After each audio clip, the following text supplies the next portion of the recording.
Can you stream for free? Now, we see a lot of church streams on weekends, and I'll tell you, some are done really well and some not done so well. And there's a lot of solutions you can use out there to stream your church service on Sunday. And we're going to get into that in this episode. I brought in my friends Matt and Steve from Resi, who's one of the leading platforms in helping you bring your church online. And we dive deep into the topic of free versus paid streaming services, the pros and cons as you weigh how you will go about getting your church online. So stick around and find out more.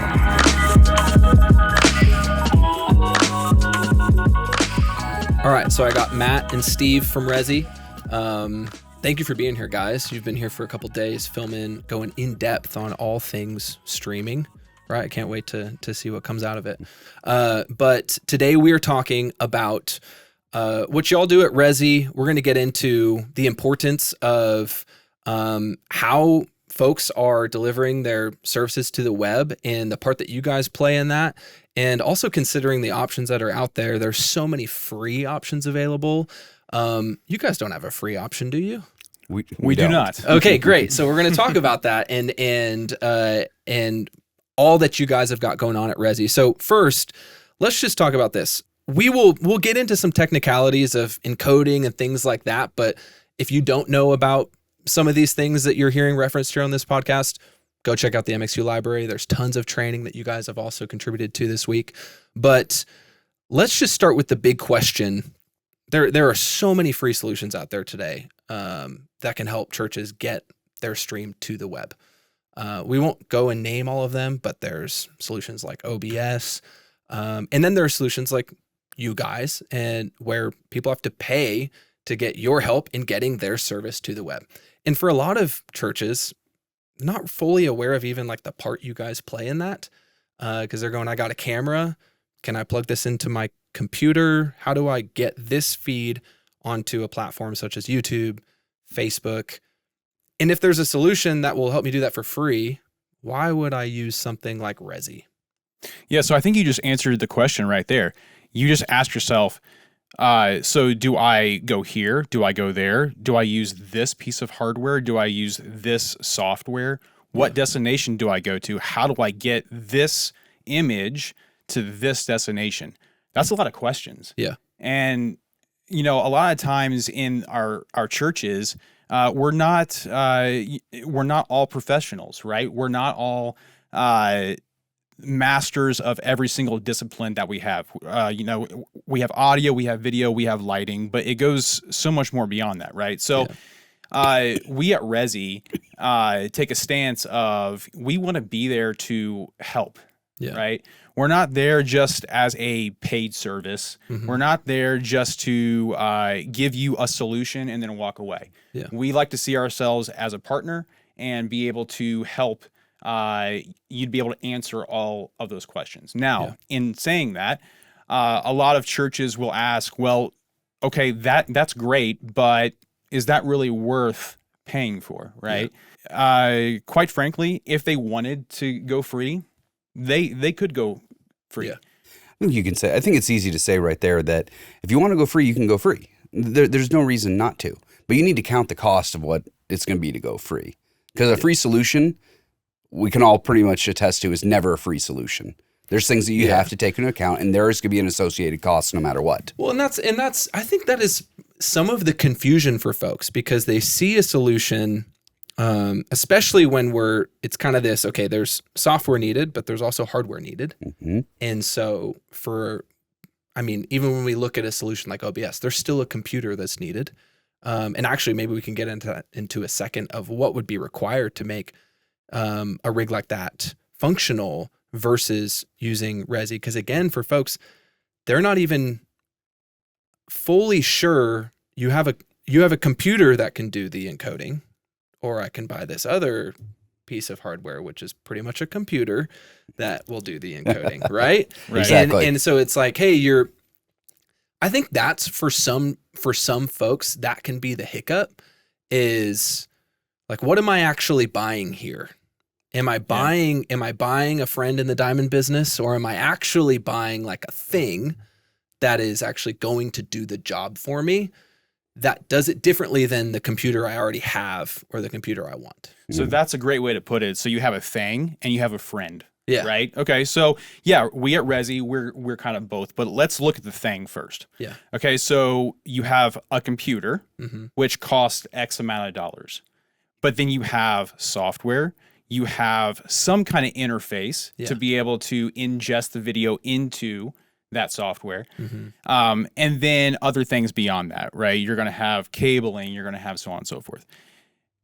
So everything we just got done talking about, for the most part, you can get rid of all of that with just one piece of hardware over here with, say, Resi for maybe the same price, maybe even lower, in price.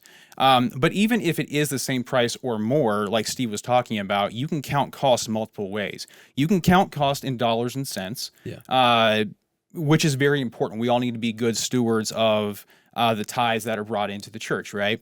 But at the same time, you can count cost in man hours, in manpower, the number of volunteers, right? Because a lot of churches, I think kids, teenagers specifically, are like the lifeblood of any tech volunteer team. It just puts a smile on my face just thinking about it, right?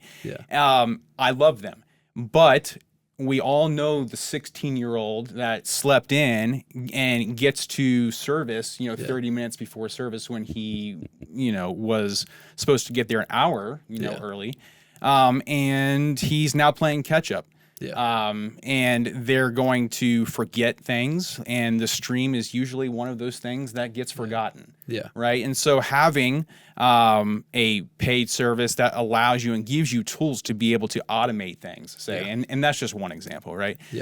That's just taking all of the onus that is on that 16-year-old, on that tech team, right, off of them.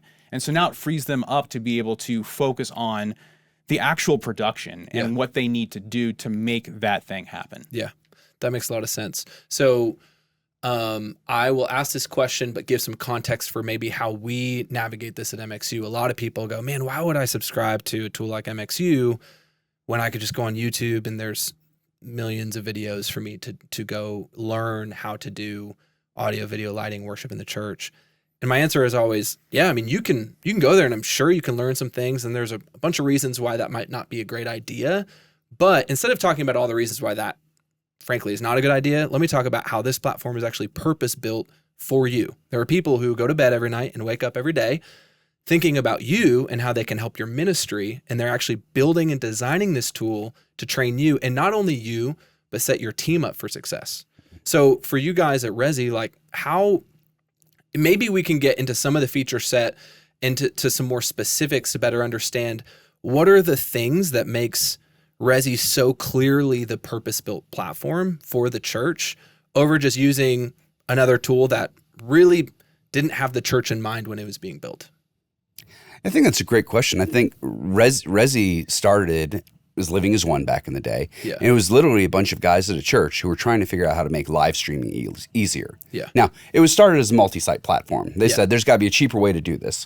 But since we're using the cloud already, it says let's figure out a way to make web streaming easier and accessible for a church that's not 5,000 members, that doesn't have the mega building with 13 cameras and everything. We want to make it accessible so you can go to places like your webpage or social media in a cost-effective way. So Resi is that purpose-built solution for the church.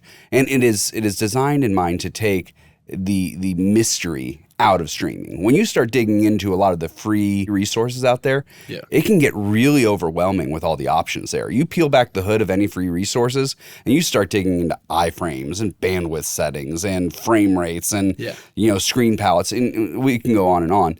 That's daunting. There's nothing accessible and easy about that.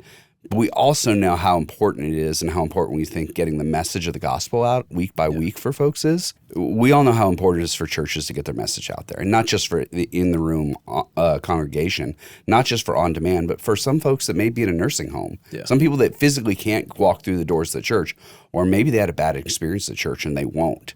That may be their only touch point. So we want to take the mystery out and make it accessible, and so that way it can happen.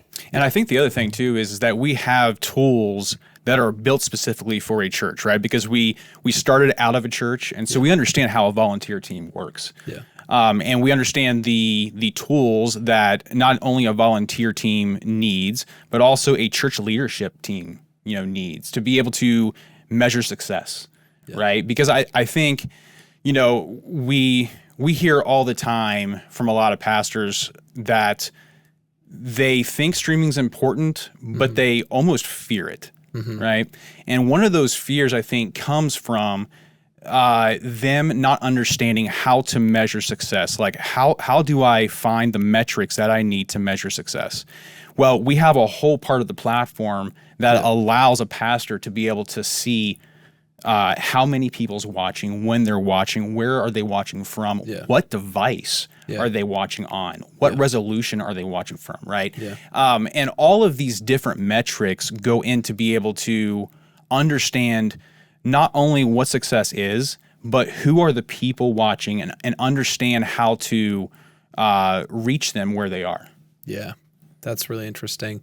That's an understanding that I really didn't have going into this, was to be able to justify. Sometimes people can't justify the cost of some of these things because they've never actually known. It's kind of a black box. Yeah. They're like, we don't know who's YouTube told us it got this many plays, or I don't know where else they're maybe getting their analytics from. But I think that's a really important note there. I also think, we're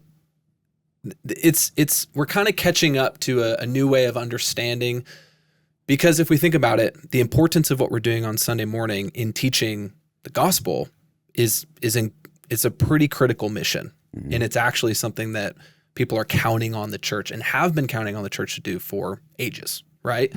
And so we take that very seriously, and that's why we talk about it's so important. What we do on Sundays is excellent.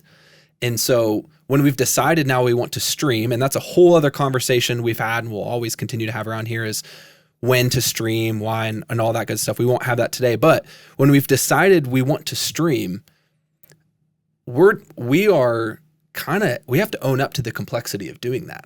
And recognize, like, how many people would say, hey, we're going to launch another location in person, but we're going to do it for free. We're not going to spend a dime on it. It's like, no one's ever done that, right? But we want to take that approach of streaming. Hey, we want to go reach the thousands. We want to go get our community online, or, and maybe I'm poking a little bit of fun there, but really maybe it's just, we want to make an online experience for the people who have life come up, or they're in the hospital or whatever, and they want to engage. I always say streaming is such a powerful engagement tool for the church than it is a growth tool from my personal perspective. So it's like, okay, if we truly believe that, is it not worth investing in? But the question is do they believe that though? Yeah. Right? Yeah. Because I think a lot of times the church, because they can't see on the other side of that screen, it's almost like this nebulous thing out there, right? And because they can't see it, they don't understand it. And because they don't understand it, then it's almost like a checkbox, right? And so, okay, we're streaming. We have a camera. We have some software. Let's just go straight to Facebook. It's out there. Great. Done. Check. Right? But it could be so much more than that, right? I think of a story that I heard, this was just recently, where there was a woman who was in Ohio, and she had a lot of hurt from her current church at the time. And she had a friend in Tennessee, in Nashville, and there was a church that she started basically attending online because her friend told her about it and how great it was. Fast forward a year, her and her husband actually took a trip to Nashville just to go to the church, but not just to go to the church. They were having a baptism Sunday, and she had never been baptized. And so she showed up, she got baptized, she rededicated her life to Christ, and they ended up a few years later moving to Nashville just because they wanted to be a part of the church there in person. Yeah, wow. But back up though, none of that would have happened. Number one, if her friend didn't tell her about it, right? But number two, she was able to experience that church for the first time online. Yeah. Yeah. And I think that's, we need to, that could send us down a long rabbit trail, but I think it's really important to note, because I think it just adds to the discussion of how I'm going to go back to the phrase mission critical, what we do on Sunday is. And, what we are doing online is an extension of what we've chosen to do in the room. In most applications we're seeing, right? And we have to own up to that. We have to own up to, and I think what's hard for our community in the tech and worship community is oftentimes it's not your decision to stream, it's someone else's. It's not. Yeah. And so now you're being tasked with, hey, this is super important, but maybe you don't understand the why. And so hopefully, like, our hope here at MXU is always just to help you navigate those conversations when you don't understand the why, because we're not your senior pastors. We're not in charge of your church's vision here. So this is a real tension, because I think a lot of churches is being told, hey, my buddy down the street said that their church is finding great success from streaming, so we're going to do it. So here you go. By the way, there's no budget. And so you're just doing the best you can. Yep. Right. You're like, well, I went on a Facebook group and found out about this tool called OBS, and our church has a Facebook account, and so check, I did it. Right. What would you say to that person? Do you have an answer? No, I think an easy way to answer that question for the person that's like, hey, we're going to stream. We have no budget. What is the stream worth to you? Yeah. I think you need to ask that. If the stream is like saying, well, no, we just need to do it, then go ahead, and you have a spare interface lying around, you have a spare computer lying around, go ahead and use OBS. But if it's one of those things that, no, we need to do this, this is mission critical, and this is part about our vision and how we're going to outreach the community, then you're placing a mission critical value on streaming, which I as a production person, I want something that is going to work all the time, every time. And then I'm not going to get a call about in the middle of a service when I'm focusing on other things and they're asking me, why is our stream down? Yeah. That is what happens. And that is really the difference between a free and paid service. Yeah. You have a partner with you making sure it works. Yeah. Or you're kind of on the island by yourself. Yeah. It's almost like whenever we have a microphone that keeps cutting out, right? And, maybe it's the actual element, maybe it's the pack, whatever it is, right? But it keeps cutting out. Would we give that unit to the pastor and continue to do that every Sunday, knowing it's going to cut out? Yeah. No. The answer is no, right?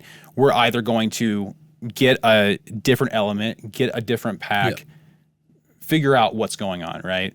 Because it's a mission critical thing. Okay, so practically though, if the tech person is hearing us say, okay, if you don't have any budget, go do it. It might not work though. And you might be shooting yourself in the foot. Here are some questions maybe to consider when your leadership is saying, hey, we want to stream, by the way, no budget. Because I found questions are pretty powerful in that scenario. Ask your pastor, and our friend Jeremy Lamori actually brought this up in the past. Hey, pastor, does it need to work all the time? Does it need to work every Sunday? Is this critical that it works? No, it doesn't need to work all the time. Okay. We might be able to do that. This Answers for free. a lot of questions, but I think that brings up another question is, okay, so then why are we doing it? So pastor, why are we doing this? And that's where it's tricky, because you're going to have to navigate that with your pastor and go, right. I personally might disagree with that, but okay, this is what I'm being told, whether I'm a volunteer or this is my job. Okay, it doesn't need to work. I would say that's a pretty clear delineation here. If you gain anything from this episode, is, can you stream for free? And I can say this because I'm not a Resi employee. Can you stream for free? Yes, you absolutely can. Will it work 100% of the time? Probably not. No. Probably not. I don't, from everything that I have witnessed in the church and all the churches we work with, and I know you guys can confidently say in all the churches that you work with that it can't. But that might not be a value to organization. You guys are gonna have to figure that one out. But if having it work 100% of the time, we talk about resiliency, redundancy, all of those fancy words that we talk a lot about around here. If that is important to you, then you probably cannot use a free solution.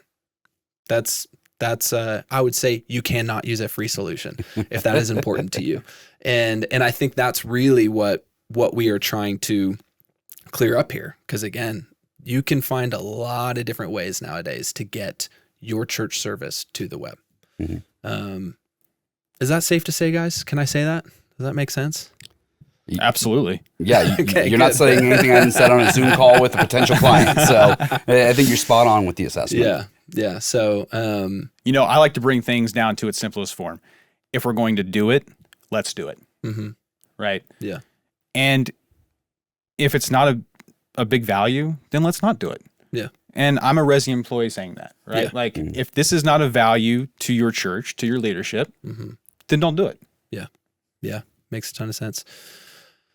So I'll add one thing we haven't touched here is also just considering the destination and where you are streaming to and how complex you might be making your workflow by choosing a free solution, right? So one thing you guys talked quite a bit about is, it might not just be Facebook. It might not just be YouTube. It might be many places, right? What does that look like with Resi? Yeah, so when you talk about going to multiple destinations, there's one or two paths in front of you. You can take from your encoder and send out multiple streams all over the place. Yeah. You're going to need a lot of power behind that. You're going to need a computer that can handle that. Or you can use a cloud service like Resi, and you can get it to multiple destinations. You can get it to Facebook and YouTube by sending one stream out, and we handle all the handshakes. On the back end, makes it super simple. Where it really gets tricky is you start adding a web destination. So web destinations aren't free. Yeah. There's no place you can do where you can get it out to an embedded web player on your website, on Church Online platform without having a cost. So if you want to host your own content, you don't want to have to worry about other people doing other things or getting your feed taken down because you're playing a Hillsong tune and you're playing it perfectly. Then you really need to start looking at that web player, and who's kind of answer for you. Who's playing a Hillsong tune perfectly? The moment you said that, I was like, that can't be done. Maybe. No, that is a great point, though. Well, what you're getting into there is what we always talk about, and that is own your content. Yeah. Right? Because technically, if you're streaming to a social media platform or something like that, you're not owning your content at that point because they can take you down anytime that they want for any reason. Sometimes they don't even have to tell you what the reason is. We hear it all the time. Somebody streaming to YouTube and their stream gets taken down. They don't even get notified as to why. However, if you stream to your website, that player lives on your website. That player lives, if you're using Resi through Resi, and you own that content at that time. It will never be taken down. Yeah, that makes sense. Do you guys find that most churches these days are streaming to their websites? I think it's a fair mix of both. I think a lot of folks have moved towards being able to host it on their website. Because it keeps engagement. We talked about engagement earlier. It keeps engagement localized. They go to the website. They can also engage with other things. They can see sermon notes. They can engage with the scripture. Or we see a lot of folks engaging in a Church Online platform where we have a centralized chat function. People engage and talk about prayer requests, answer questions dynamically. So I think there is a lot to be said for churches that want to drive high engagement of hosting it on their website or on a Church Online platform. I like to think about it like the digital journey, right? So think about like a funnel, and at the top of the funnel is going to be your social media. And I guess what I should have said first is to kind of set it up. My thoughts is streaming to both is vital, right? Because both serve a purpose. So social media, that's going to be like your widest net, top of funnel. Let's bring the people in. But your purpose is to drive them to your website because that's where they're going to build habits. That's where they're going to join life groups and lives changed at that point and so on and so forth, right? But it all starts up here. Yeah, that's great. Well, man, I appreciate both of you guys engaging in the discussion. I hope it was helpful for all of you. Again, walking away from this, the choice is yours. If you want to stream for free, just ask that really important question. Does it need to work every time? And we appreciate y'all listening, and we'll see you next time.